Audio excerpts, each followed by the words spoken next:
আমি কথা খুব বেশি বলি, কিন্তু খুব কম লোকের সাথেই বলি।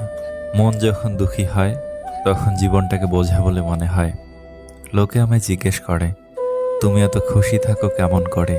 উত্তরে তাদের বলি, আমি লোকের খুশিতে জ্বলি না, আর নিজের দুঃখের কথা কাউকে বলি না। জীবন আমাদের খুশি থাকার জন্য কিছু লিমিটেড সময় দেয়, যেটার নাম শৈশব। জীবনে ক্ষতি আর ক্ষত মেনে নিতে পারলেই তুমি সুখী। লুকোচুরি খেলতাম সবাই মিলে, কেউ লুকোতো আবার কেউ খুঁজতো। হঠাৎ একদিন সব বন্ধুরা লুকিয়ে পড়লো, আর খুঁজে পেলাম না। বুঝলাম বড় হয়ে গেছি। কত কি রোজ মনে হয়, সব কি আর সত্যি হয়? কিছুটা ভুলতে হয় আর বাকিটা মানতে হয়।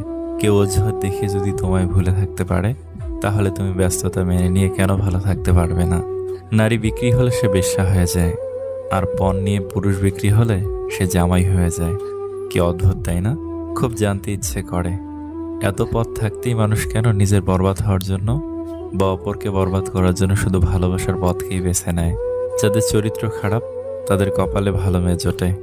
এ কথাটা পুরোটা সঠিক নয়, কারণ জন্ম মৃত্যু বিয়ে এগুলো নির্ভর করে রবের ওপর। কিছু ব্যতিক্রম দেখে কখনো এটা জাজ করা ঠিক নয়। জীবনসঙ্গী যার ভালো, তার দুনিয়াটা জান্নাত। পরিস্থিতির সাথে লড়াই করা যায়, কিন্তু ভাগ্যের সাথে লড়াই করা যায় না। ভাগ্য বড় আজব জিনিস, কাউকে দেয়, কারো কাছ থেকে কেড়ে নেয়। এমন একটা বন্ধু পাওয়া ভাগ্যের ব্যাপার। দুনিয়া বিপক্ষে গেলেও সে তোমার পাশে কাঁধ মিলিয়ে থাকবে। সবাই চায় তুমি ভালো থাকো, কিন্তু তাদের চেয়ে ভালো নয়।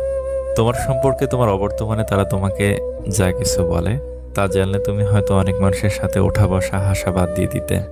কাটা গায়ে লবণের সেটা দেওয়া আর বিপদে পাশে না থাকা বন্ধু দাবি করা মানুষের সঙ্গ ত্যাগ করেই ভালো।